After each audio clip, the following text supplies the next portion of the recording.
Okay, welcome everybody. Today I'm very excited to welcome all the new people. As some of you might know, we opened up the program first of the year and allowed us a handful of new people to join us. And so I can see a bunch of them are with us today. Knowing that there were going to be some new people, and knowing that some of you just came in December, and knowing that some of you are just getting started again from, maybe the holidays or jumping back in, and knowing that some of you got through everything, got some clients, and then decided to jump back in to get a refresher course, I decided today to put a pause on our regular scheduled program and do something a little bit different. Hi, Susan. Nice to have you here.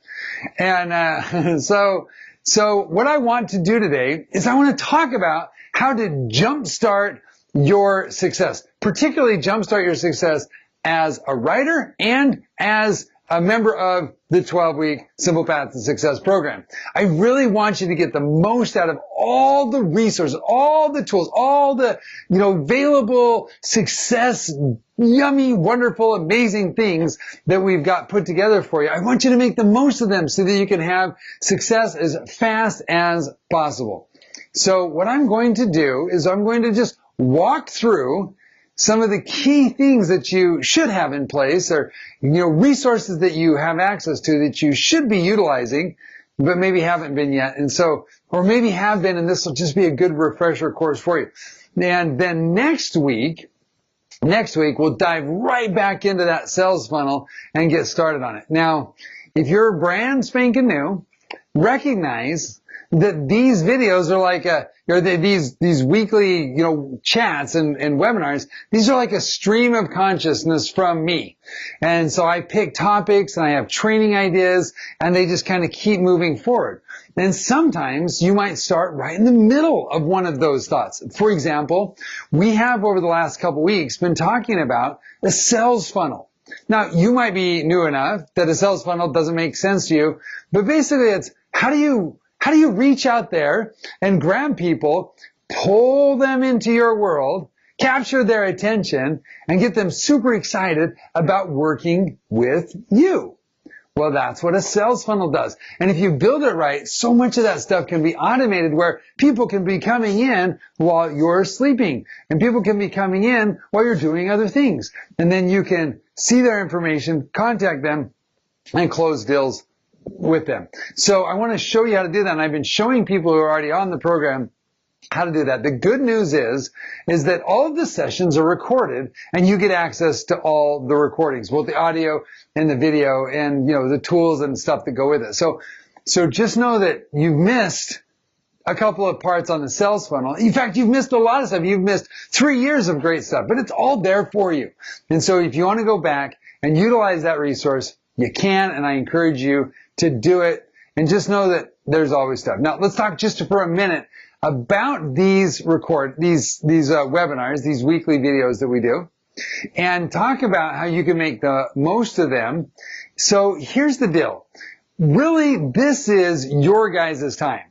In an ideal world, I gotta tell you, in an ideal world, I would have you guys jump onto the call every week, and 20 or 30 or 40 of you would just be bursting with questions like, how do I do this? Can you look at this piece of copy? What about this?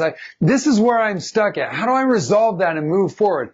And I would love to just be raising your hand, asking a lot of questions, and we'd spend the whole time asking questions. However, from my experience, that's not what happens. A lot of times, a lot of you, because you're going through different parts of the program, don't really have questions. I've clarified it through the videos and through the other training resources. And so you're looking for what's the latest and what's the greatest and what's working right now and all those kinds of things.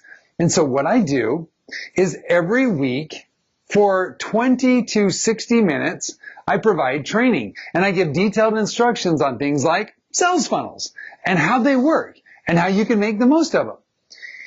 And then I open it up for questions, and I draw questions from two different places. Number one is the Ask Joshua forum. And if I can get Susan or Bridget to post the link to that forum inside the chat panel so you have it. It's also on the Facebook page, and it's also on the membership page. But I just want to make sure you have it, because I find that this is one of those underutilized things that I've made available, but just doesn't get tapped into as much as it could. And so I want to make sure you know it's available. So that's one place where I draw questions from. And then, of course, the second place is I draw live questions from you right here today. So if you come and you have questions, then I'm ready to answer those and help you out as best I can. Plus, I've got Susan and Bridget on the call with us, and those gals are amazing at answering questions. If there are any kind of logistical things in terms of scheduling or finding resources or getting access to the program or technical issues or any kind of customer support issues, Bridget is an amazing resource for you to reach out to and to connect with.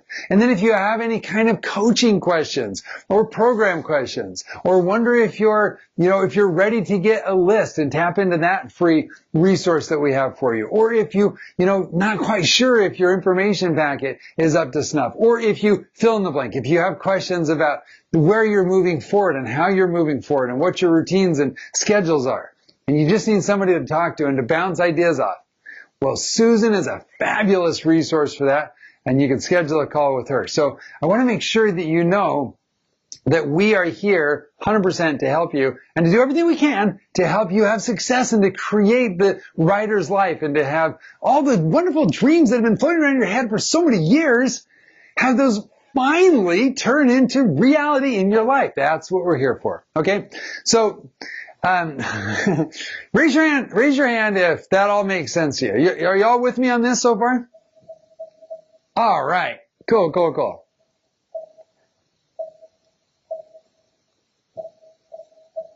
Okay, Bridget posted that Ask Joshua link. Wonderful. And I'm going to see if there's any other questions. Looks like they're being answered by Bridget and Susan. Fabulous. Okay. And Bridget and Susan, if questions come up while we're going through this today, just stop me. We can stop and talk about it. Now, what I want to do for the next couple of minutes is I want to simplify the simple path even simpler. What I really want to do is get your mind focused on the main things, like what, stay focused on the main thing. So what's the main thing? That's what I want you to really lock into your mind today. So whether you're brand new or you've been doing this for a while or you did it before and now you're circling back around, I want to refocus you on the main thing. Here's what we've seen from studies of really successful people and from my interviews with successful people. One of the number one traits that they have is their ability to focus, is their ability to be consistent for the long term on a given topic or subject or idea or activity. They know the law of the harvest. And that's a big thing in our program. My children always make fun of me when I pull up the simple path to success. And on the Facebook page, up at the top of the Facebook page, there's that, bunch of apples. And they're like, Dad, why do you have that stupid picture of apples up on the top of the Simple Path Facebook page?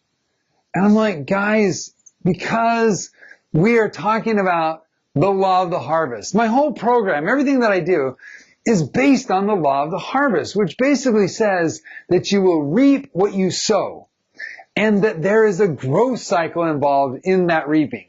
So if I plant a watermelon seed today, then I don't get watermelons tomorrow.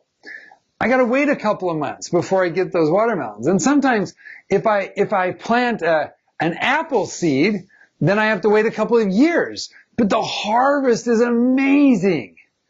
When we moved into our house in Springville, Utah, a number of years ago when we lived there, on that piece of property, there were a dozen different fruit trees of one kind or another. Apple trees, pear trees, plum trees, apricot trees, pluot trees. I mean, we had just, a dozen or so trees. And you know what? Some of those trees had been around for 50 plus years. And they were still producing fruit every year, year after year, month. I mean, every season they would just explode. Our apricot tree would be like, we had two of these trees and they're like hanging down. And by our best guesses, those apricot trees were over 30 years old and they were still producing an astonishing amount of fruit. Well, that's what we're doing here, is we're creating systems, foundations. Now, by the way, you won't have to wait 30 years to get your harvest. We're only going to have to wait a couple of months if you follow the program. But it's coming and you're building a system. So recognize that what we do here is that we plant the seeds and we nurture it and we grow it and then we reap the harvest. But not just once, over and over and over and over and over again, because we're doing it right. Okay? So I want you to recognize that. But in order to do that, you gotta stay focused on the main thing. Focused on the main thing. Now, what are the main things? Now, here's what I found with people going through the program. Sometimes people, being so eager to follow the program exactly and to do just what I say, sort of lose sight of the main thing. Now, I have nobody to blame but myself. And in fact, you're going to be seeing in the next, over the next month or 2 and 3, you'll be seeing significant changes to the program as we refine it and update it and improve it so that it's better than ever. Now, just if you're brand new, just so you know, don't pause or wait for any of that stuff. Move forward. I mean, hundreds of writers have had their first client and built a great business and had great success with the program you've got in your hands right now. But just because people had success doesn't mean I'm satisfied with it. I want it to be better. And you get all the better stuff at no additional cost. It comes to you just as a course of being part of the program. So, rejoice, but don't stop working right now. Keep moving forward. Now, some people come in an effort to be really obedient and to really want to, follow the program exactly. They get caught up in some things. For example, research on their niche or their 20 companies. Or this is a big one, the profit gap letter. And some of you haven't even gotten to that, but I'm just warning you right now. Some people get really stuck on the profit gap. And gosh, what is that? And I seem to explain that more than anything else. And I can explain it again. I'm happy to do it. But boy, you shouldn't get stuck on that. Some people get stuck on things like their offer. And then we got a question today about offer that I'm going to answer. And instead of just moving forward, they get hung up. Now, I get it. You want to have everything just right. That's wonderful. But this is a game of movement. A number of years ago, Joe Vitale, I was sitting in a seminar with Joe Vitale. Some of you may know him, some of you may not. And Joe is he says, I want to tell you a secret. He said, money loves speed. Money loves speed. What does that mean? And I found out, by the way, he's right. Money does love speed. What I mean is that the world rewards the person who gets into motion and moves forward with an accelerated pace and a consistent effort. That's the people who have success. Those are the people that create tremendous amount of results in their life. And so money loves speed. And so if you're ever stuck on any portion of the program, do me a favor, do you a favor, and don't get stuck. If any of the assignments, outside of your schedule. So look, if you have a schedule that just doesn't allow you to finish up an assignment, that's one thing. But if you get hung up on assignment because you don't understand it or it's taking you several weeks to get done, don't do that. Stop. Reach out to myself or Susan, the Ask Joshua forum. Connect on a weekly call and say, hey, Joshua, I'm struggling with this. How do I move past that? And let's help you move past it. Don't get stuck. Move forward. Money loves speed. You got to keep in motion, keep going, keep progressing forward. It's not as complicated as you might think.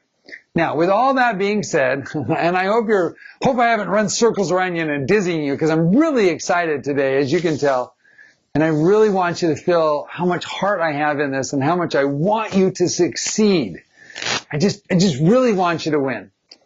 And so today I want to talk about the 5 main things. 5 main things. And when you look at everything else inside the program, just recognize that all these other elements, all these other assignments, these are all just coming together to support the 5 main things. And if you get focused on these 5 main things, you'll recognize that the different assignments are just support ladders. They're just add additional elements to help clarify this thing or that thing. But at the end of the day, it's these 5 things that make the biggest difference. These are the high leverage things that transform everything inside your business, that change up dramatically your ability to attract clients into your business and to have success.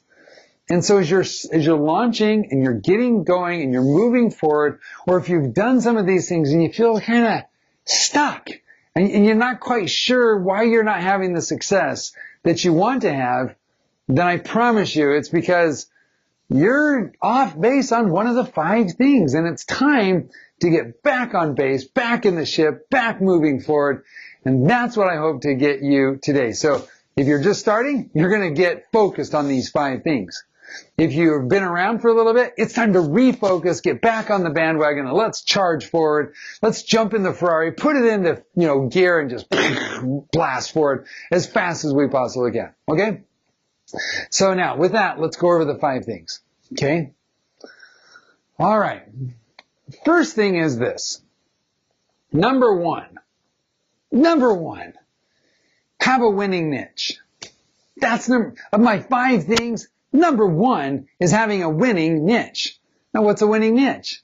A winning niche is a group of people that really need the kind of writing that you're selling. Look, if I'm selling whiteboard markers, let's just pretend I'm selling whiteboard markers. If I'm selling whiteboard markers and I'm selling them to people who only have blackboards, then I'm out of business. Because you can write on a blackboard with a whiteboard marker, but guess what? You can only do it once. It doesn't come off. And so, once you fill the board up, then you're stuck. So you got to sell the right stuff to the right people. And this is really important. And I can't tell you how many people get this wrong. And, they're selling. I'll talk to people and they'll say, well, this is my niche. And I'll say, great. What kind of writing will they buy from you? And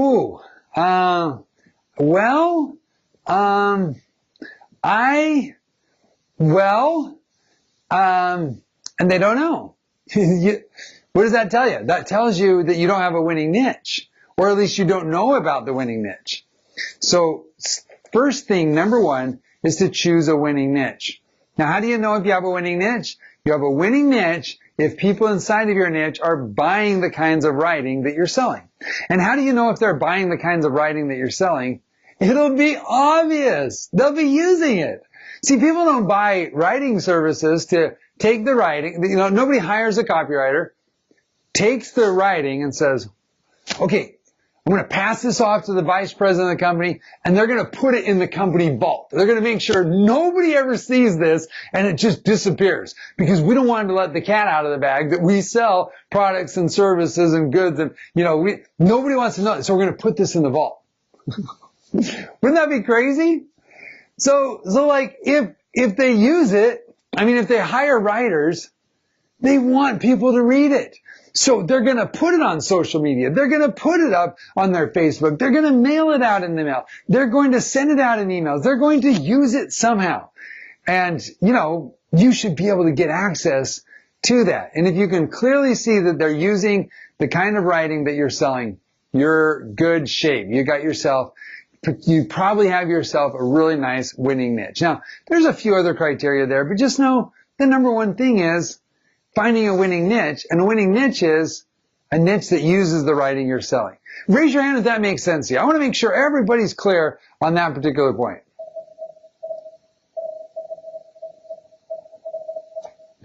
Awesome. Now, some of you might be on cell phones and can't raise your hand, and I get that. So no problem there. Does anybody have a question about that? About the 5 main things, number 1 being niche. Does anybody have a question about that? I'd love to answer a question about that niche.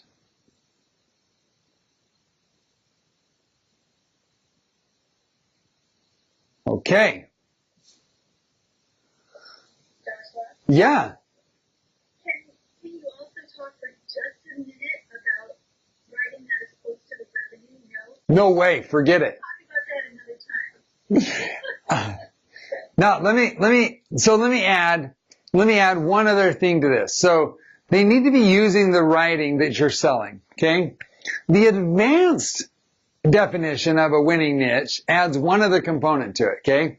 And usually, usually people struggle to get it's like riding a bike. It's like, I'm not quite sure about that concept. And they really wrestle with it. But when you get it, you're like, oh, I get it.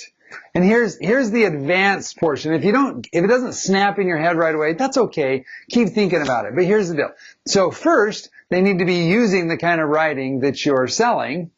And second, their writing needs to drive revenue for the company. A quick example will do, and then we'll move on to the second most important thing. So number one was the niche, winning niche, and number two we'll get to in just a minute.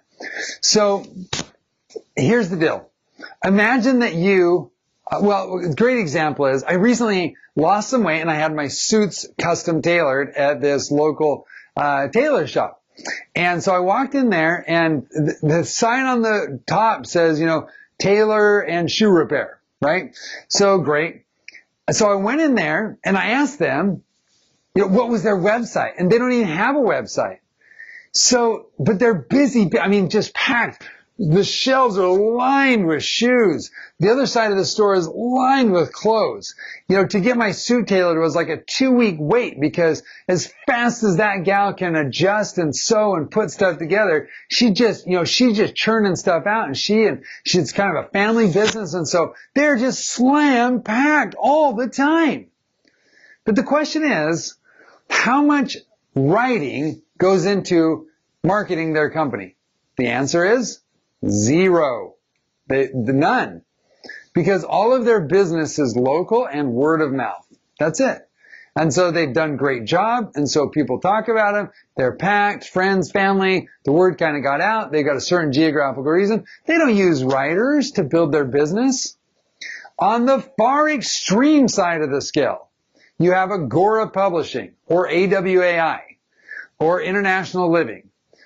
How much of their business is driven by writing? And the answer is all of it. Agora, if we went and kidnapped all of Agora's copywriters and squirreled them away and made it so Agora could never hire another writer again, they would go out of business within a month or two. Because all of their business is based on writing. Every penny of it. So if you have a company who builds their business on writing and they use the kind of writing you're selling, you got yourself a winning niche. Okay? Raise your hand if that makes sense.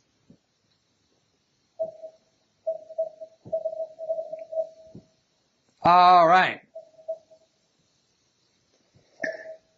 So, if not, ask me a question really quick. Now, I see a couple of questions. Michael wants to know, how specific do you need to get on the niche? Michael, inside of your information packet and on the first video that talks about niche, I give a 4-part definition of what really defines a niche. And here's the short version. A niche has a group of people that's easy to contact. Number 1, speaks the same business and social jargon. Number 2. Number 3, uses the kind of writing that you're selling. And number 4, has money to spend. Okay, those are the 4, that's the 4-part definition for a niche. And you should get as specific as you need to match all 4 of those, but as broad as you can in order to capture the best potential client pool. So for example, let's just say financial newsletters, okay? Financial newsletters, those guys are easy to contact. They speak the same business and social jargon. They hire writers and use the kind of writing that we sell, and they got plenty of money to spend, okay? The financial newsletter industry meets all 4 criteria. But could your niche be financial newsletters? The answer is yes. Do you need to say, okay, my niche is actually financial newsletters that focus on gold, right? So that's a sub niche. Or financial newsletters that focus on, cyber currencies or, cryptocurrencies, right?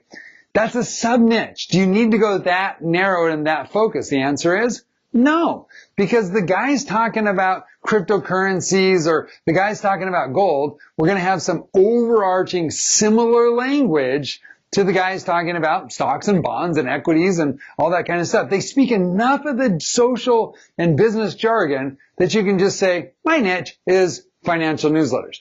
Now, what if you said, my niche is the financial industry?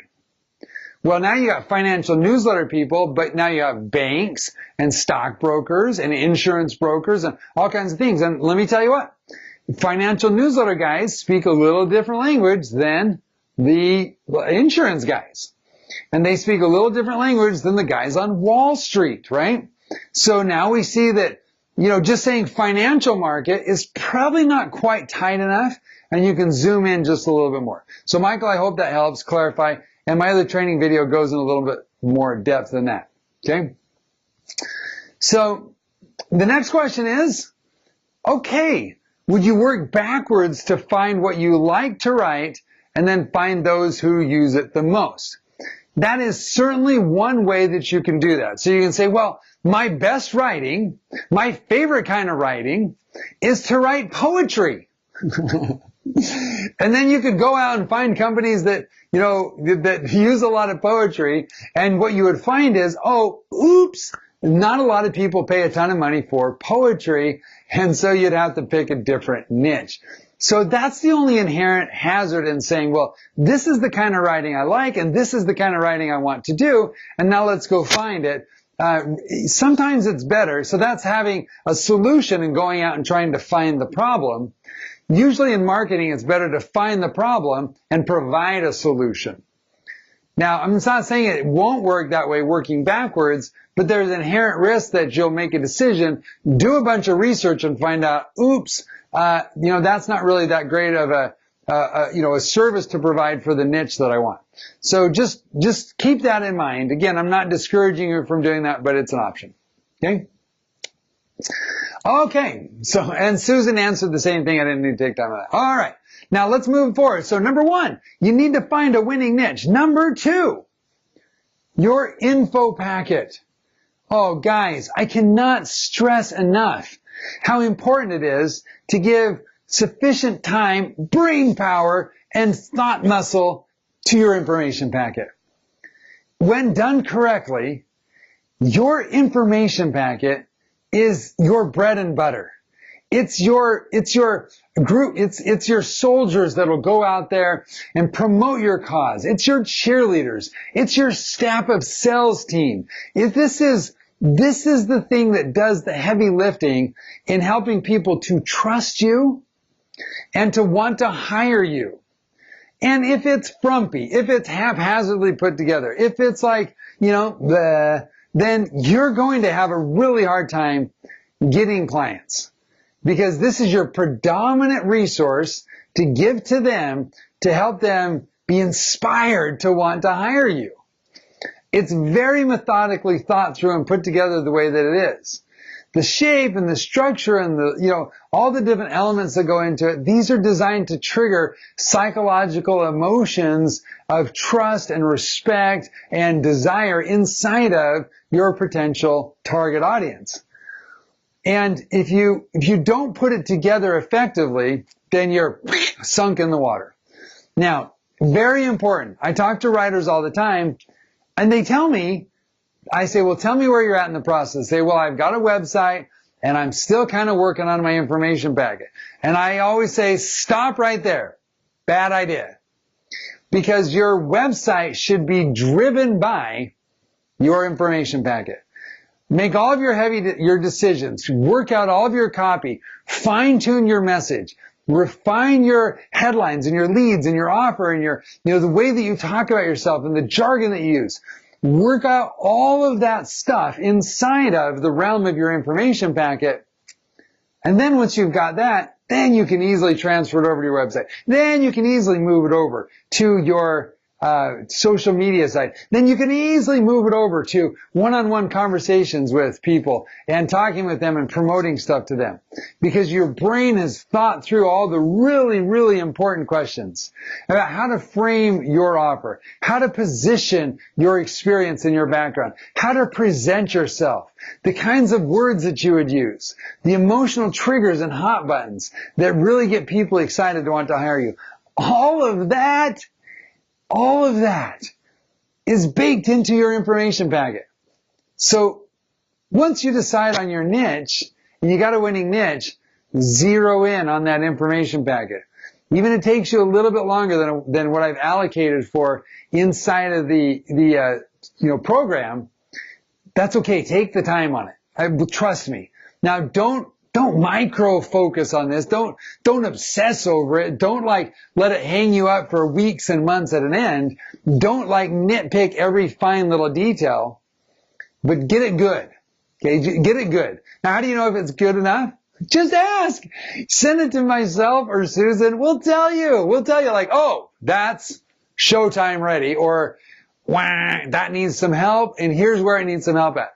I reviewed somebody's information packet the other day, and I made a little over 25 different changes to the information packet, and both copy and format, because I wanted to make sure that it was all ready to go for them. I know Susan does the same thing all the time.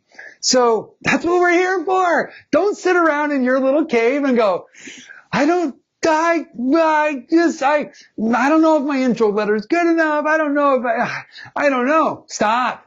Don't run around in your squirrel cage. Get in there, ask us, post it on Facebook, get feedback from the team. That's what we're here for. So information packet, that's super, super important. Any questions on the information packet?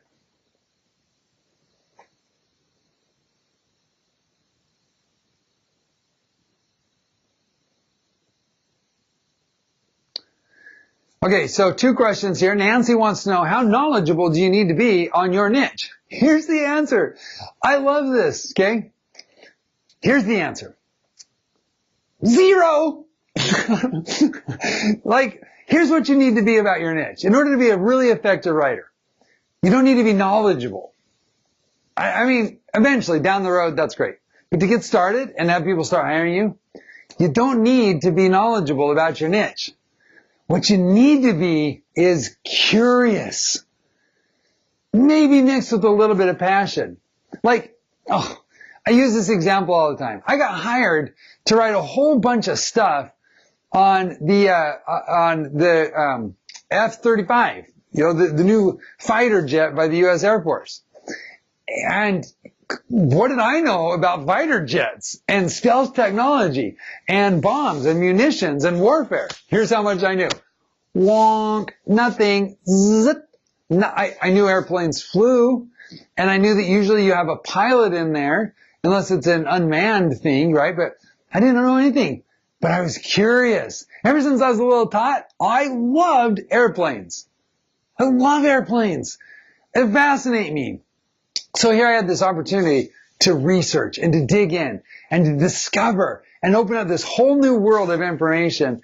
And I learned so many cool things. And in a matter of a couple weeks, I literally was on the phone with engineers and industry experts. And, we weren't going super deep into the conversation, but we were going pretty deep. Wait, most people would have been like, what? Huh? But I knew because I was curious and I was excited to do the research. Oh, curiosity is the mother of all learning. When you're emotionally engaged, stuff just sticks in your brain.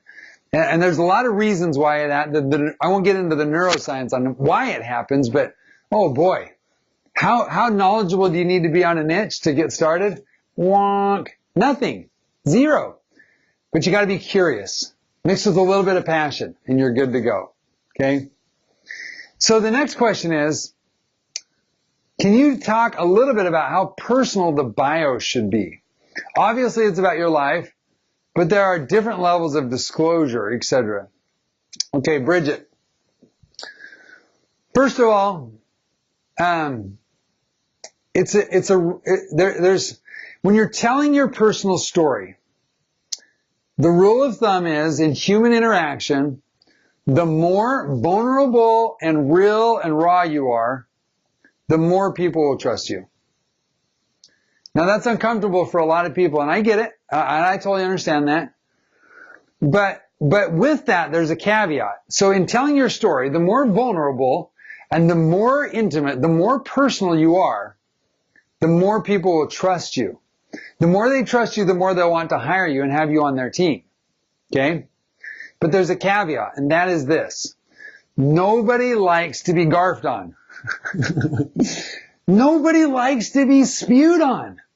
Nobody likes narcissistic whining and complaining about how terrible your life has been. What we like are David and Goliath stories. What we like are people who have risen up, the phoenix bird that comes up from the ashes and has a startling, escape from total disaster. What we like are people who say, you know what? Let me tell you something. I had this major problem in my life, and I fought my guts out to overcome it. I got right up into it, and I worked as hard as I could, and I overcame. And in that process, I learned some things. And you know what? Those things that I learned are going to be major benefits and blessings to you. Here's how we're going to apply that. Notice that way of telling the story, it's a David and Goliath story without all the narcissistic whining and complaining. It's a David and Goliath story with benefit to the end person. In our society today, it's almost impossible to get too personal if you'll construct your story that way. So it's not a woe's me, I'm a victim, and poor me, but it's I came right up face to face with the monster, or whatever it was, and I pressed forward, I learned a few things, and now I'm going to put that to work for you. And I learned these 3 lessons, 1, 2, 3. I learned this experience, boom, boom, boom. I grew in these ways, and it's going to be a benefit to you, A, B, and C. So I talk all the time. Now, I didn't used to, I talk all the time about, my family. And I came from a pretty broken home. People talk about, homes where there was drug abuse or physical abuse or sexual abuse. I've been there, done that. They talk about, divorce and crazy circumstances and inter-family turmoil and major debts and embezzlements and jail and major drug addictions and all those kinds of things. Mental health problems. Guess what? I have been up close and personal in the bowels of every single one of those things. Some way, somehow, all of those things I just talked about have touched me and impacted my life in one way or another. So, I talk a lot about it, but not because I want you to go, oh, poor Joshua's dad abandoned him and his brother was a drug addict, blah, blah, blah. Who cares? But what you really want to know is how that relates to you, and I'll tell you how it relates to you. It means that no matter where you are, what you're doing, what you've gone through, I'm okay with it. No shame involved for me. I'm not going to condemn you or criticize you, but I am going to look you in the eye and say, doggone it, I know where you've been, but I don't care. Let's talk about where you're going. Let's talk about how to come up and move forward. And so we take that experience that I had and we say, okay, let's move forward. I know how to get up and through. Let's do it together. And so, and if I'm talking with clients, we talk about in terms of how this benefits them, etc. I mean, I could talk, this is a very, very powerful, incredible question. And if you get good at telling your personal story, the world is literally your oyster.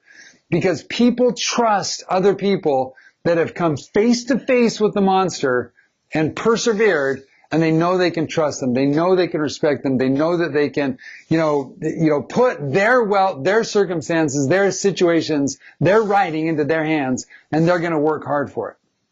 So telling your personal story is really important. It builds that trust. Okay, that was a lot of stuff. Okay.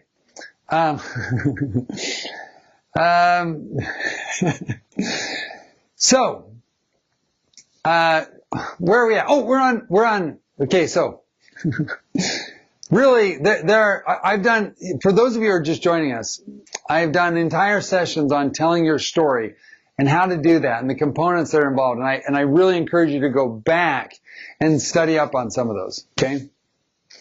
All right, now, let's look at number 3. So we have number 1, choosing a fun and profitable and winning niche. Number 2, you've got to have your information packet. And now what do you need? What's the next focal point where you need to divert all of your time and energy to? It is your website. It's your website. Now, there's like a small, medium, and large version of the website. First phase, where you first focus on so you can begin marketing yourself is information packet translated to website. That's it. People say, well, what if there's duplicates? I mean, there's like same copy on you're saying the same copy on the information packet and on the website? Exactly. Doesn't that feel clean? I mean, doesn't that feel like, wow, simple? Like just, once you build out the information packet, we just turn it into a website. Ta-da! It's done. Oh, that's so clean. And you know what the beautiful part about that is that it works. That website will work for you if you've done your information packet correct. So that's it. Now, there are a few minor tweaks, like you add a contact form and a couple of things, but there's inside your toolbox is a handout that says, okay, how do you transition from info packet to website? Here it is. And of course, if you need help with that website, then just ask. I can help, our team, myself, we can help walk you through it. I've also got resources that for incredibly inexpensive, you can have that transition made in literally 2 or 3 days. Take your information packet, turn it into a website, boom, done. Really that simple, okay? So lots of resources out there, some free, some inexpensive. AWI has a program on helping to make that transition. So this should be done. And you'll notice inside the program, I don't allocate a ton of time. In fact, in the revision of the program, I'm going to bundle this with this next one, social media, so that these two, you only get a week to wrap these two things up. Why? Because they don't need a lot of time if, and it's a big if, you've done your homework and you've correctly put together your information packet. The other two things, a couple of hours of work and you could be done. And I see lots of people spending weeks and months on these two items, and it does not have to be that way. Information packet, translate, done, move on, boom, okay? All right, so number 3 is your website. Number 4, social media. What do I mean by social media? Let's just look at that real quick. I mean predominantly LinkedIn. I'll just summarize that with LI, so LinkedIn. For most of you, LinkedIn is where you will find the vast majority of your prospects and leads and clients, and where you can do a lot of your gold digging.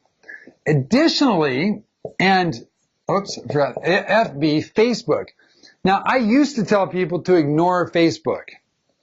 And then I said, address it just a little bit. And now I'm telling you that in addition to LinkedIn, you should actually have a very strong Facebook presence. That might not inspire or excite some of you. It didn't me. Facebook, honestly, from a personal perspective, drives me nuts. It just drives me crazy. It is the antithesis of focus. It's like stream of conscience of thousands of people simultaneously being garfed on you, mostly with narcissistic overtones where people are victims and it's crazy, weird stuff.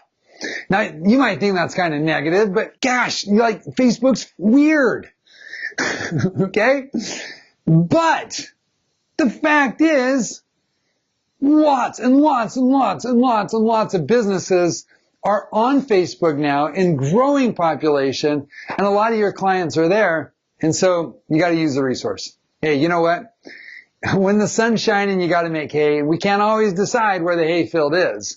We just get to go make it. So, it's part of the deal. So social media, Facebook and LinkedIn. What about all the other stuff? What about Twitter? Don't worry about that for now. What about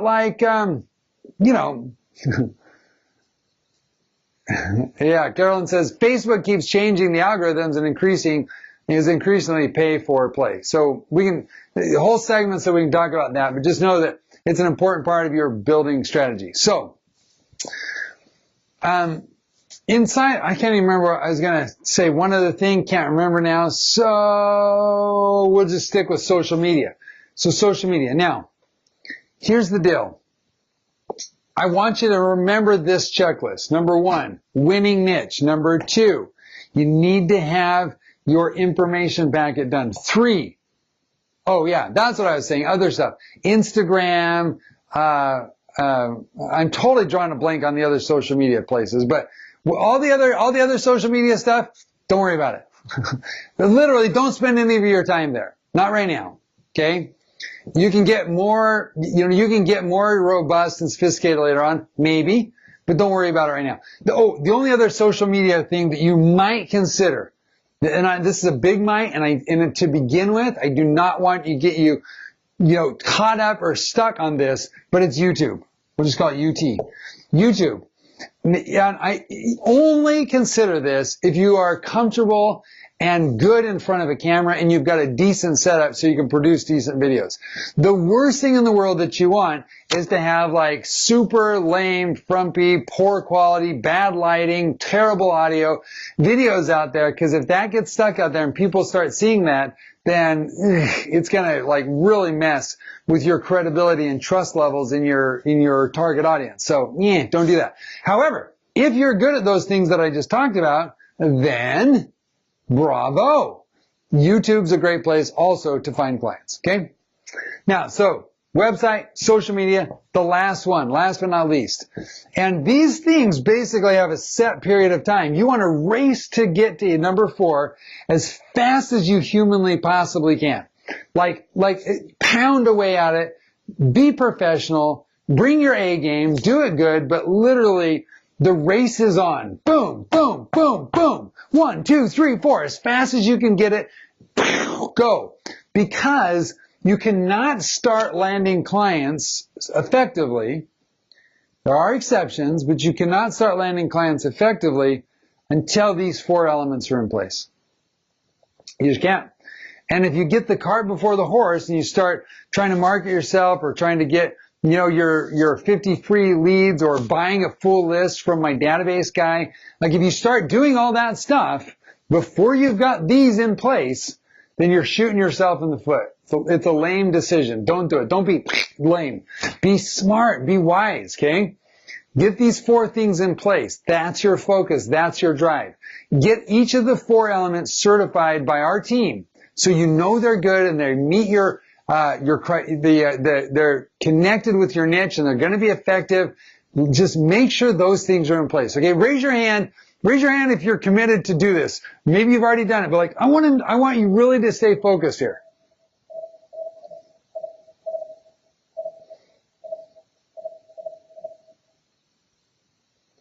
Okay, great.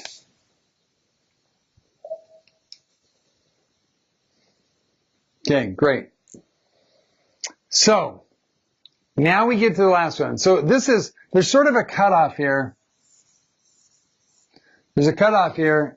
This is like, if you know business accounting and whatnot, like this is your fixed cost, okay? This is your fixed cost. This is stuff that you get to do. You'll put it together, and you're essentially going to do it once. You'll play around with it as time goes on, but to get out the gate and to get started, race to number 4, get this put into place, and now you're ready to go.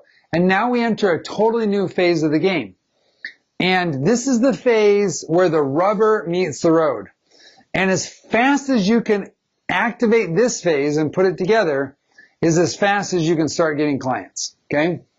And what I'm about to tell you is the reality of this phase of the game is that there are a lot of leverage things and fine-tune things, and we've activated and tweaked those things by doing steps 1 through 4 and how we've done it. But no matter how you slice and dice it, even the very best marketers, so look at a guy like Brendan Burchard, or look at a guy like Tony Robbins, or look at companies like Agora or AWAI. Okay, these are some of the best marketers in the world. Okay, and they know that even if they have the perfect sales letter, the perfect website, the perfect offer, the perfect fill in the blank, everything else, they know for a fact that they have to expose this to hundreds, thousands, tens of thousands, millions of people to get the results that they want. They know, in a bottom line, they know it's a numbers game. Now, the cool part is because of the nature of our business, like we're providing a service, the nature of our business and the need for it out there in the marketplace, we don't have to do mass marketing per se in terms of tens of thousands or millions of exposures. However, we do have to accept the fact that, like with all great marketers in the world, there is a numbers game involved. And I'm going to show you what that numbers game is. And you can take it to the bank. But you got it, and we'll talk about expectations in just a minute, but you got to know there is an expectation, and you can take it to the bank, and it's very real, but there is a numbers game involved, and you have to honor the work. You have to honor the numbers game. You have to honor the law of the harvest. You cannot plant corn and expect to get watermelons. It will not happen. You cannot take watermelon seeds, set them in your windowsill, and water them, and hope that they will grow into big, beautiful watermelons without the right soil and without the right air and without the right... You have to honor the laws. Now, we're going to fine tune it. We're going to do everything we can to make it super, super, super effective for you. But the law still exists. You need to accept that right up front in order to have a massive, huge, beautiful business. Because if you get this part wrong, then it's going to mess with your head. It'll mess with your heart. Your emotions will be all tweaked out, and you'll fail to move forward in the way that you need to in order to create the success. So let's look at this. Number 5 is a marketing routine. Notice it's not a marketing plan. It's not a marketing one activity. It's a marketing routine. It's sitting down and saying, okay, I know that I need to present myself to, a pretty good sized number of prospects out there. And I know I can't do it all in one day, and I can't make all the follow-ups one day. So I need to have a routine. And preferably, and I wrote a little sidebar out here because I wanted to reserve it for this word, daily. Preferably, there's a daily routine. So every day, you're doing something to move your business forward, to market yourself, to look for those clients, to expose yourself to prospects, to be out there in the marketplace, to help draw people into you every day, especially when you're getting started. You've got to honor the effort. So I say daily. Some of your schedules might not allow daily. So do it every other day. Do it as often as you can, but it's got to be a routine. Now, what does a routine look like? It will vary from person to person. When I first got started, here was my marketing routine. I would wake up in the morning, study my scriptures, say my prayers. We'd start early in the morning before the family was up. As soon as I had done my important stuff, my devotional stuff, and my planning and brainstorming stuff, as soon as I got that done, then immediately I got into my email and I started making follow-up commentary and emails. Sometimes if I knew somebody was in a different time zone from me, that early morning routine before the family got up from about 7 a.m. to 9 a.m. included a number of follow-up phone calls. I found, executives, people that make decisions, these guys are overachievers. And so people say to me all the time, how do I get past the gatekeeper? And I'm like, oh, that one's actually pretty easy. Call when the gatekeeper's not there. Gatekeepers, for the most part, are 9 to 5 people. They clock in, they clock out, they're just doing a job, whoop, off they go. But the executives, the decision makers, the owners, oh man, these guys aren't 9 to 5ers, man. They are business owner mentality, and they are doing whatever they have to do. And I found a lot of times getting past the gatekeeper was easy. I would just email or call early in the morning or late in the afternoon when the gatekeeper wasn't there. Easy. So anyway, my routine, that's where I was going with this. So the routine, get up, do my devotional, do my important stuff, start in on email follow-ups. If needed, make some phone calls. I'm playing the time zone, right? When I first started, I was in Montana, and so I could call the East Coast and the West Coast and different parts of Europe and Australia, and I'd play time zones depending on when the time zone was. Some of those I could make in the early morning. And then breakfast with the family, do my family devotional stuff, and then I'd get into my office around 9:30, 10 o'clock, and then from 10 o'clock until about noon, 1 o'clock, I would be making phone calls. Follow-up phone calls, initial phone calls, whatever. I would be reaching out directly to prospects. Boom, boom, boom, boom, knocking it out. lunch with the family. In the afternoon, I would do direct response type stuff, sending out lead magnet, inquiry responses, sending out profit gap letters, sending out query letters, like things that I was doing to try to build my reputation. I saved for the afternoon when I could do it. And then in the late afternoon, depending on my schedule, I would make a couple more follow-ups to play the time zones, and that was my day. So there was a routine there.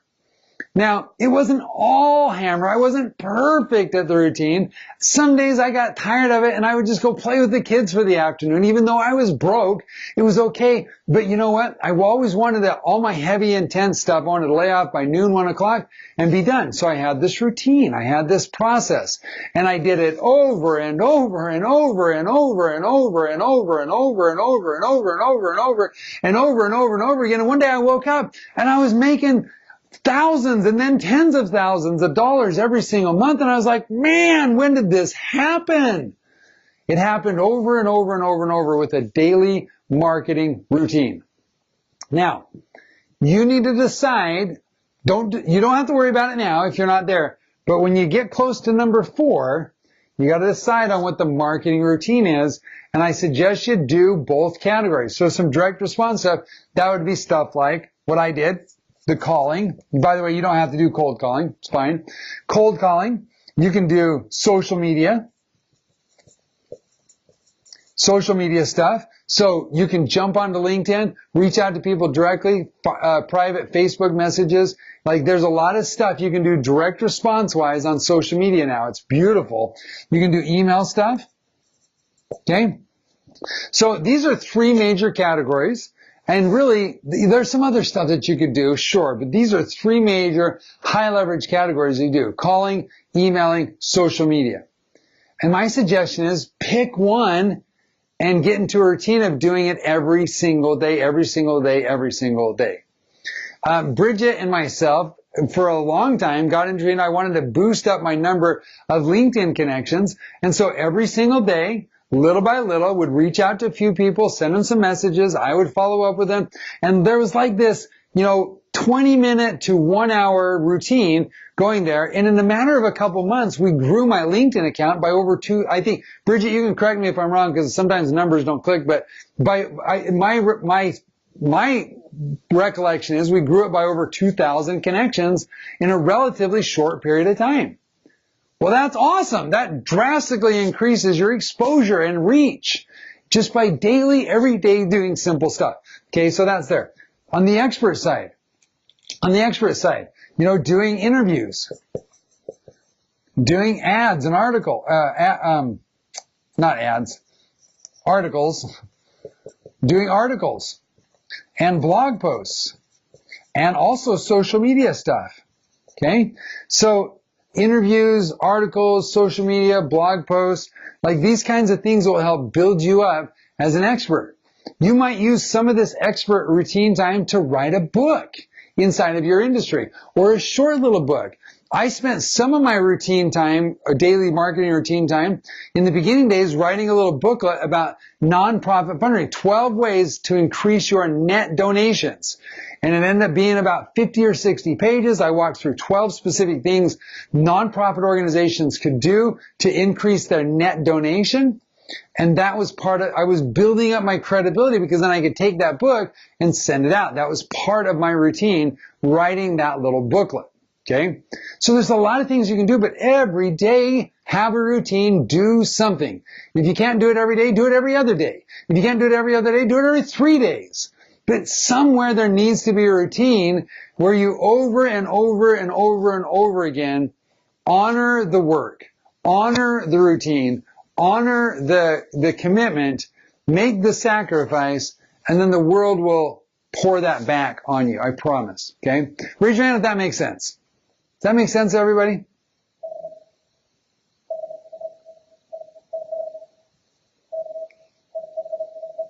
Okay. Super. Now, let's talk about expectations really quick.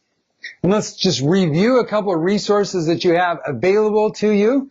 And I want to make sure that you're using. And then I'll take there's one question somebody asked on the Ask Joshua form. And then if you guys have any other live questions, gear them up right now because I'm about ready to take them. Okay. Expectations. How long is this really going to take? What really happens here? Okay. Here's what your expectation can be. This process right here, I don't know exactly what it'll take you. It can be done, 1 through 4 can be done in 3 weeks. You can just accelerate the process and get it done in about 3 weeks. But it might take you 6 weeks to do it. That's okay. Okay, so that's half of our 12 weeks together could be getting 1 through 4 down. But then after that, you need to start working on the daily routine. So here's what you can expect as you dig into your routine. This has been my rule of thumb always. Okay? You need to have 100, we're going to call them real conversations. What do I mean by 100 real conversations? Meaning, you know for a fact the person you're talking to, emailing, connecting with on social media, interacting with in one way or another, you know that they are a qualified buyer. They're in your niche, they use your writing, they've got money to spend. Qualified buyer, okay? If you talk to 100 real people, real qualified buyers, then out of that, you're going to get 3 to 10 great clients, and you're going to make somewhere in the neighborhood of 80 to 150, maybe more, $1,000. Now, these rules, I can tell you right now that this rule of thumb never fails. Now, what does it take to have 100 real conversations? As a general rule, it takes reaching out and having connections with about 300. If you have a list of 300 qualified prospects and you make every effort you possibly can to reach out to those 300 through email, through phone calls, through social media connections, however you do it, going to live events, whatever, but specifically those 3 things, social media, email, and phone calls. If you will make every effort possible to reach out to those 300, out of that, you're going to get about a 30% response rate in terms of actually connecting, talking to, dealing with, and out of that, you're going to get 3 to 10 great clients. I've never ever seen these numbers fail. I suppose they could fail. I just have never seen it. And so when I talk about managing your expectations, you know, if you and I have a conversation and I know your niche is good and I know your information packet's good and I know your website's good and your social media presence looks good and you say to me, "Oh, I'm really discouraged." Why is that? "Oh, because I sent out 15 information packets. 15! And nobody said yes. I just don't think this is for me." Then I'm going to go, psh, psh, psh, psh, psh, psh, psh. Wake up! I'm going to say, you're not honoring the work. You're not playing the game. Okay? Like, that's not the way it works. 100. When you have real conversations with 100, you might not send out 100 information packets, but you know, really, when you've got 100 of those conversations going on, I talked to somebody, they might be on the call. I can't actually remember their name. So if you're on the call and I tell this story, then rejoice because you're doing it right. But they said to me like, "Oh, I'm kind of discouraged." I said, "Well, what's going on?" They said, "Oh, I send out 20 information packets." I was like, "Great. What happened?"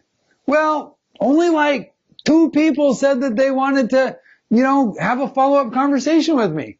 I was like, "You sent out 20 information packets, 2 people want to follow up with you, and you got a client from one of them." "Yeah."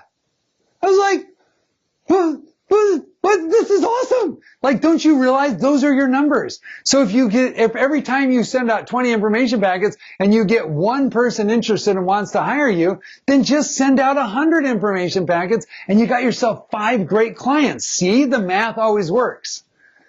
So you have to honor the work, honor the laws of the harvest, honor the sacrifice. And if you'll just gear yourself up for that and you say, "Oh, I get it. The best companies in the world, from Agora to, everybody else, they play the numbers game, so I get to play the number game too. It's just my numbers are a lot smaller." Can you imagine hitting all of your financial goals with only having to talk to 100 people if you're a big company like Agora? That's crazy. The response rates are awesome. But you have to play, you gotta work. You gotta play the numbers and be willing to do it, okay? Raise your hand if this makes sense. Managing the expectations.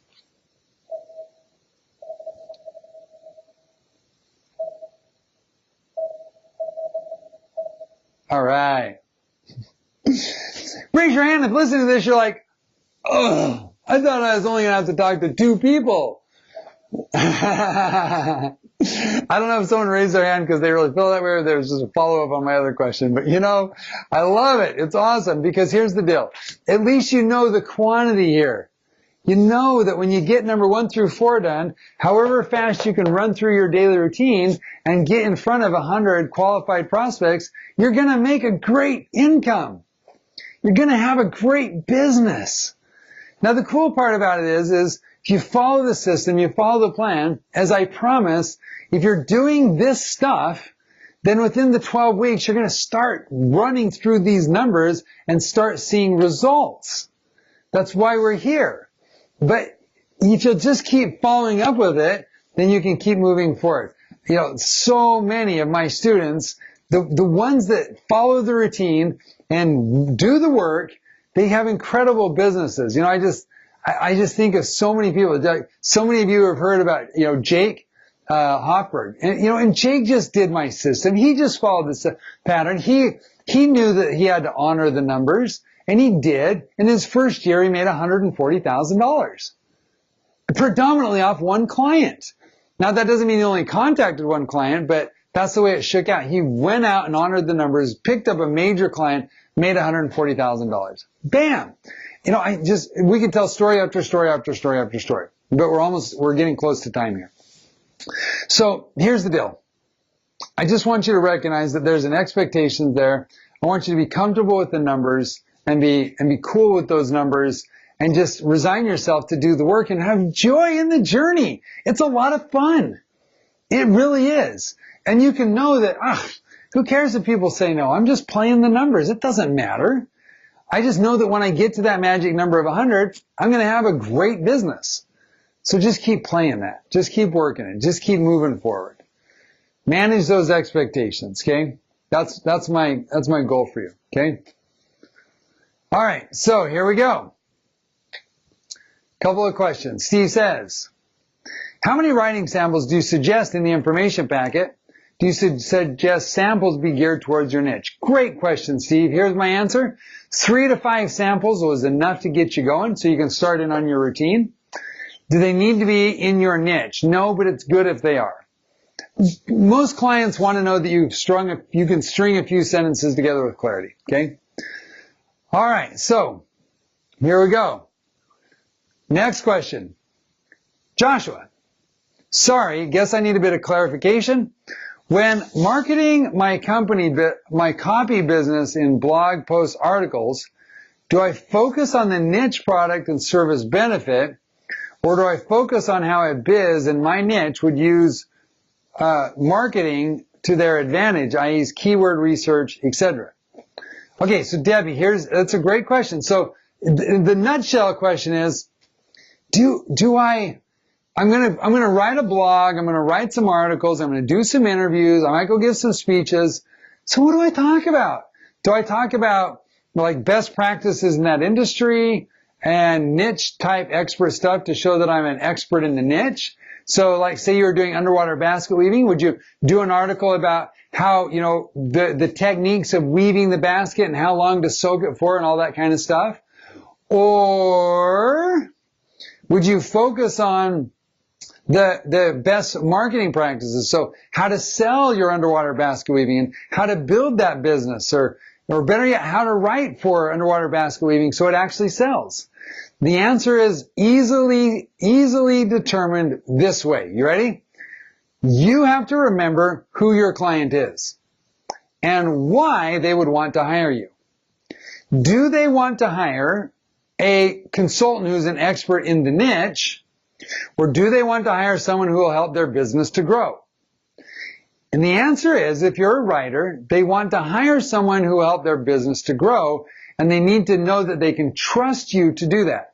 So, your expert status would be that you are the world's best at understanding the language of and writing for underwater basket weaving. Nobody else is better at this than you are on planet Earth, and you want to help promote that idea and that concept. So how do you do that? You do it by show and tell. You demonstrate that you've got great ideas and best practices for writing for or developing or building out that, through your communication, that stuff. Here's the second thing.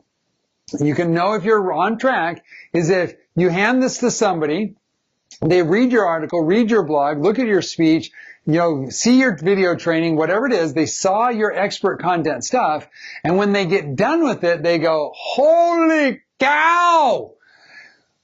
They turn to their marketing director and they're like, this person right here, Debbie, we have got to hire her to write our stuff. She knows what she's talking about. Okay, you go hire her right now. Now, if that's not the response, if they read your article and go, oh wow, like, whoa, Debbie is so smart about underwater basket weaving, cool. If that's the response that you get from your expert content, you blew it. If the response is, wow, they really know about what we're trying to accomplish, we should look at hiring them. So every time you write an expert piece, every time you venture into that space, you need to have them have the follow-up thought of, whoa, we have found the golden, the holy grail is now in our hands. We need to hire this person to help us with our writing projects. Does that make sense, Debbie? Raise your hand. Is that cool? All right, cool. All right, next question is, everything I write about myself ends up as an apology for my existence. Any quick tip ways to temporarily bypass or squelch this bad mindset issue? Yeah, I have a very specific tip. Like look in my eyes. Here we go. You ready? Here we go. Stop thinking about yourself. That's it. I want you every morning to wake up and ask yourself this question. Okay, every time, here I'm going to give you what's called a psychological trigger. Here's the psychological trigger. You ready? The psychological trigger is this. Every time your keister, your backside, sits down in your chair that you write at, your office chair, wherever that is, when it hits your office chair, I am planting a bell inside your head that will ring, bing, and as soon as it rings, you're going to ask yourself this question. You ready? So here we go. We're going to sit down. Woo, bing. Here's the question. Who needs my A game right now? In other words, if you're going to bring on your best game, who needs it right now? Your family, your client. Before I started this call, I'm like, man, who needs me to be my very best that I possibly can be right now? Not, am I good enough? Not, can I do this? Not, what should I say or what will they think about me? Forget all that. Stop thinking about yourself. Who needs my A game? Who can I serve? And you know what? Before I started this call, I thought about you. I thought, you know what? Those writers, they got dreams, they got goals, they got hopes, they got aspirations, they got families, they got all this stuff that they want to do. And they're looking to me for a little bit of guidance, for a little bit of leadership, for a little bit of coaching, so that we can help move them on their way. Those guys deserve the best that I can give. So I warmed up my feet, and I got my board all set up. I put a lot of thought into what we could talk about today, and I'm trying to deliver the best that I have for you, and I don't care about myself. I'm doing this for you guys. And so, you know what? When you do that, you never have to apologize for who you are, because you're not worried about it. You're worried about how you can serve other people. You're focused on the question of, who needs my A game right now? And then you give it. You stand and deliver, or you sit and type, whatever it is, right? Like, you worry about how you can serve other people. Look, here's the deal. I do this thing that I call daddy time with my children. So a couple days a week, I turn everything off, and I go and sit down, and I've made this list of values and important life lessons that I want to make sure, for sure, that I transfer over to my children. I don't want to happenstance some of the really important things.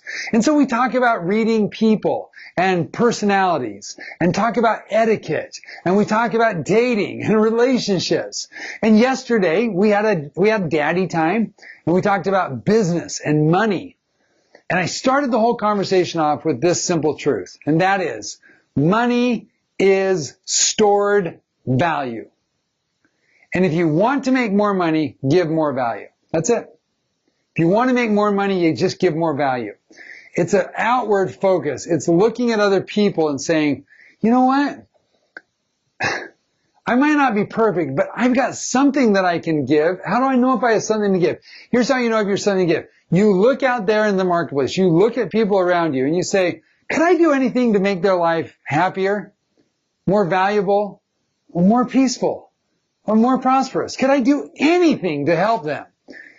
And even if you have to think really, really hard about it, if one little thing comes to your mind like, I could smile at them and say, thanks.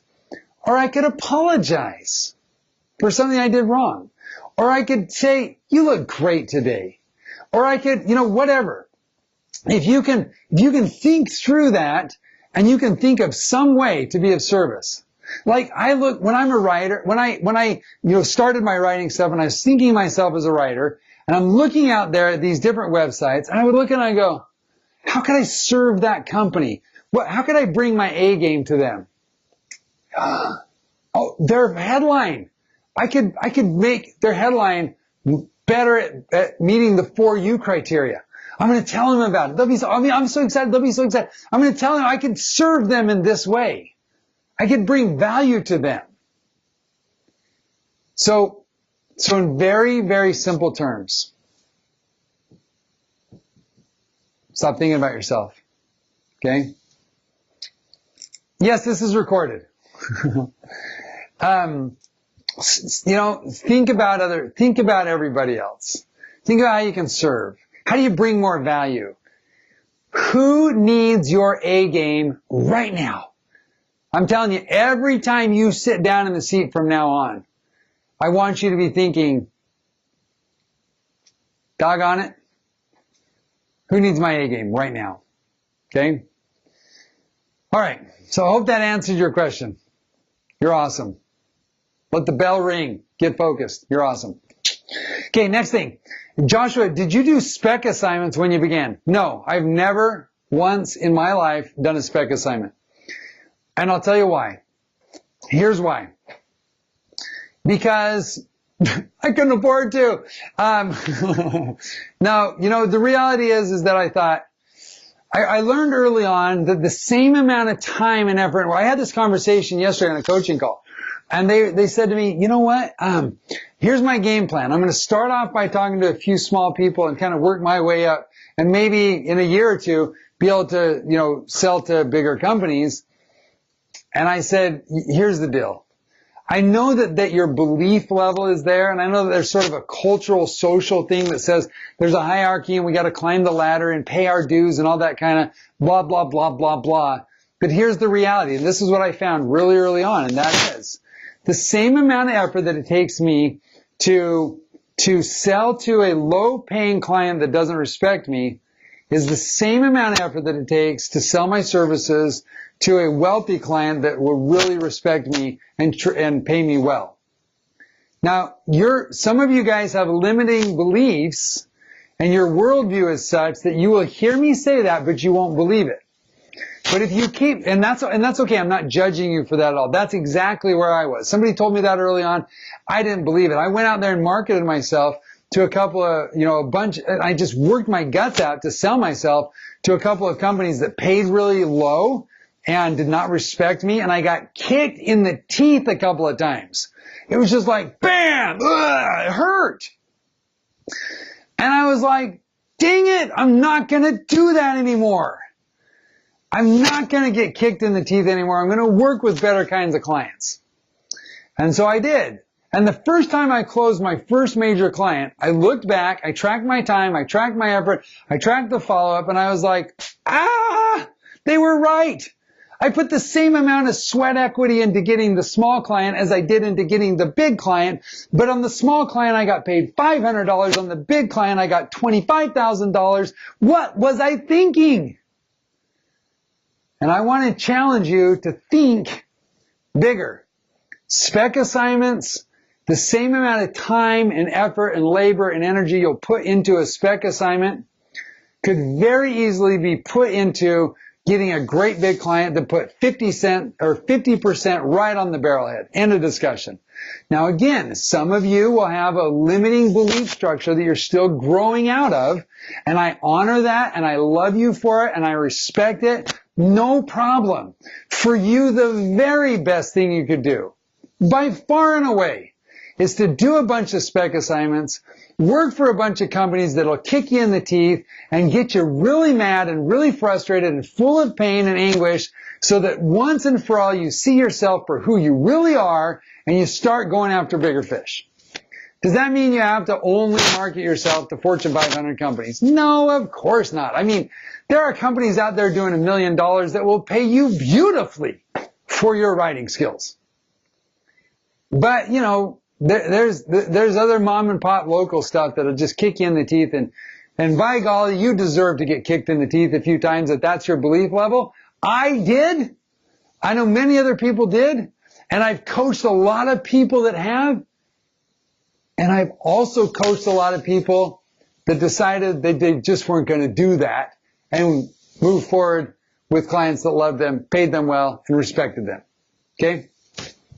That's my answer. I hope. All right. While you're thinking about some other questions, let me just go over a couple of resources really quick, okay? First resource, the Ask Joshua forum. You have the link for that. You have it on this call. You've got it on the Facebook page. You've got it on the membership page. Use it. I review it. I look at it. I'm happy to answer your questions. It's great for me because I can read your question and I can think about it, and I can either delegate it to Susan, or I can take it, or maybe it's something Bridget can follow up with.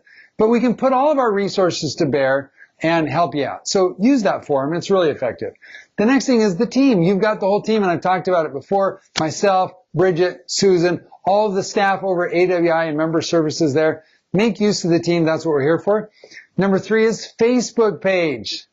The Facebook page is a great place to submit writing samples, to ask questions, to get feedback. I'm on that page. Bridget helps me to monitor. AWAI is on that page and helps to monitor it. Sometimes if I'm a little slow about answering questions, Leah or somebody over at AWI will send me a note saying, hey, Joshua, a question on there you really should answer, and I jump on and I answer. So that's a great place. The one-to-one calls, use those. You know, you do have a limited number of those, so use them wisely, but use them. And I will tell you, some people have said, well, I want extra calls.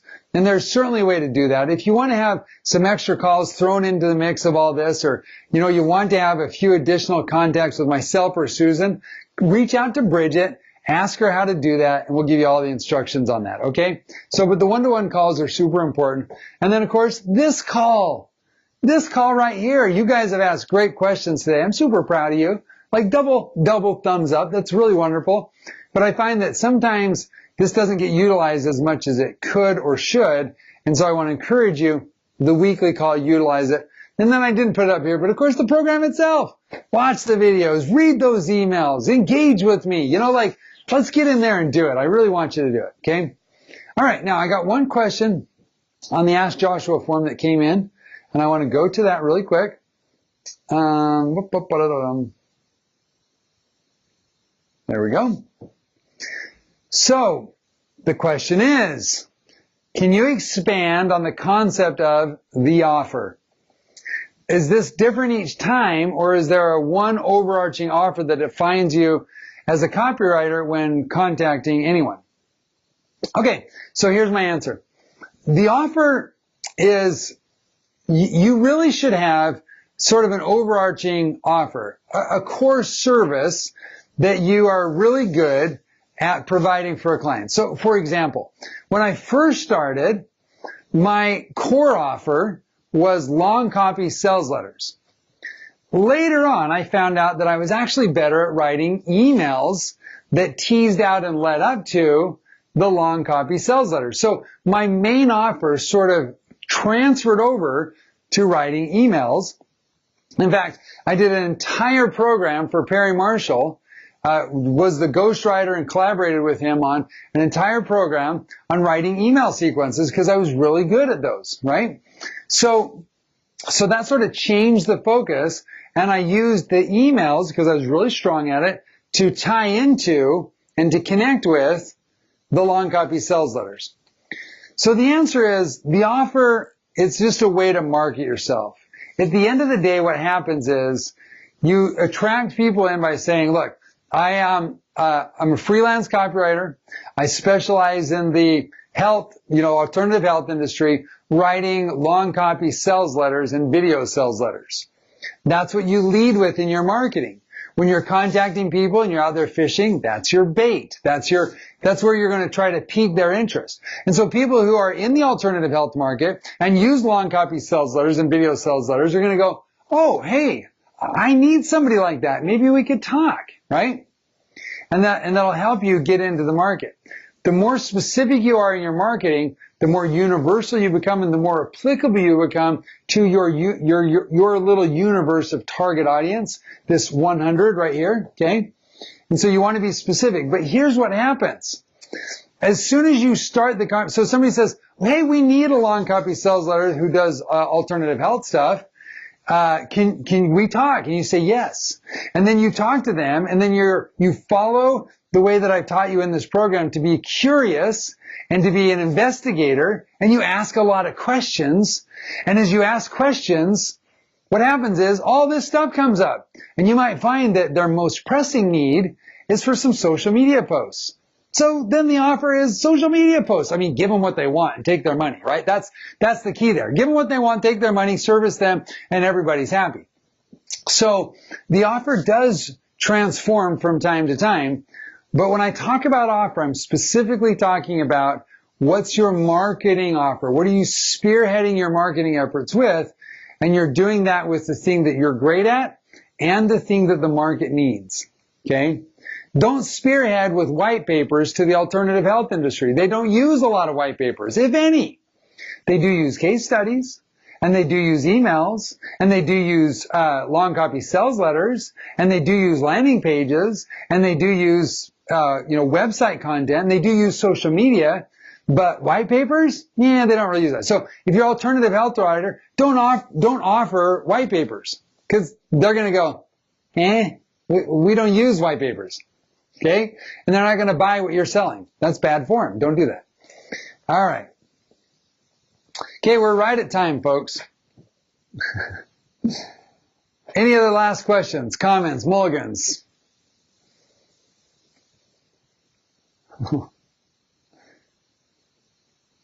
Okay, just for my own benefit, for those of you who are here left, because we've gone a little bit, for those of you who are still with me, I just want to know, I mean, I really wanted today to bring my A game for you. And just by raise hand, this sounds narcissistic, but there's a point. Raise a hand. How many thought I did? Okay. Okay. So I honor you guys for being here. I super respect you for digging in and doing the work. And if there's anything that you feel I could do to improve the program or to help bring my very best to you guys, then please send me an email, or fire me a note off on Facebook. Some of you guys are might be part of my Christian group, because I know there's some overlap there. And the other day on the Christian group, I posted a video, just a little bonus video, some training stuff. You had access to it too. I posted that.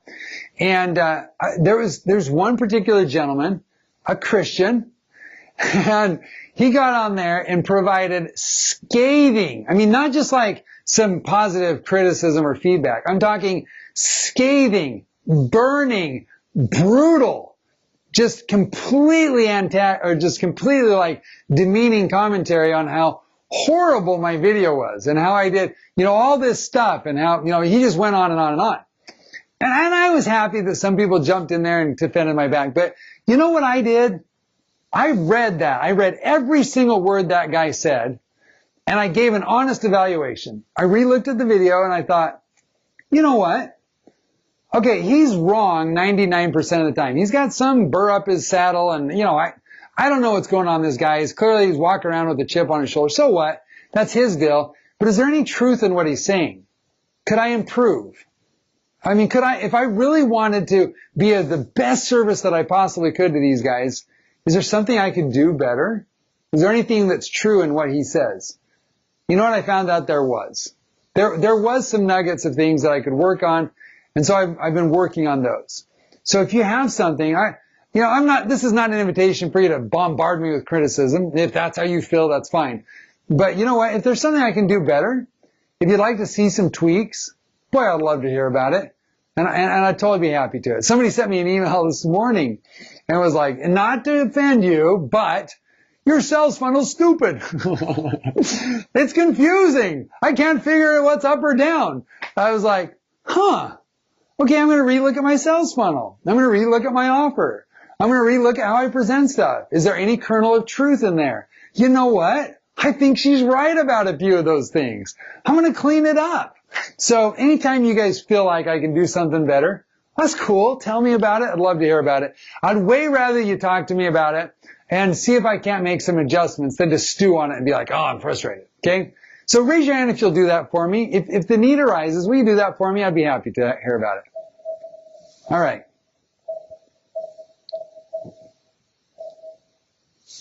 Cool. Okay, you ready? We're going to sign off. You guys are great. Take care. It's been a pleasure being with you today. Thank you, and I'll talk to you next week. And remember, next week, we're going to dive right into the middle of my sales funnel conversation. See you then. Bye now.